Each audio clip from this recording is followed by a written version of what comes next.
Well, supporters say it will help the environment, but opponents say it will drive people away. Tonight, the Whitley County Plan Commission had to decide what to do about concentrated animal feed operations, or CAFOs. Those who want them out believe they lead to contaminated drinking water. Those who want them to stay believe they're what keeps the economy going in the area. News Channel 15's Tony Sandleben joins us now with the details on the issue. So, Tony, who did they go with? Well, they went with both, in a way. People voiced their opinions about the environment and economy, but really it all came down to one thing: location. Corn and soybeans. What is the problem that we're trying to solve? There are approximately 28 working CFOs currently in Whitley County that are under operation. They are all family-owned and family-operated. They aren't going anywhere.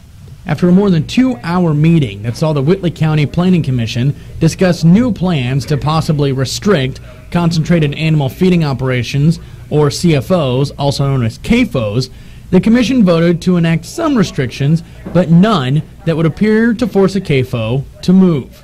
The commission approved not allowing a CAFO to operate within a half a mile of a natural lake that is at least 40 acres wide or a residential plot with at least 3 houses. And we do not wish to get in the way of agricultural growth in this predominantly agricultural community. We only hope that the commissioners here tonight will recognize that location matters with regard to these operations. Critics of CAFOs say they lead to more pollution and dirty water in lakes. John O'Connell was hoping for more from tonight's decision.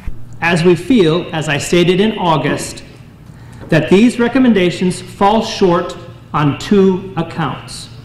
O'Connell wanted a larger distance between large lakes and large neighborhoods from CAFOs and a protected area from CAFOs established on a map.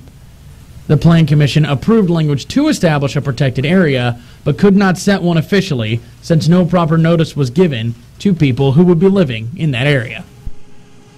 This issue has been going on for about 3 years now. O'Connell believes the commission will bring it up again in the future to establish that protected area known as an overlay. Live in studio, Tony Sandleben, News Channel 15.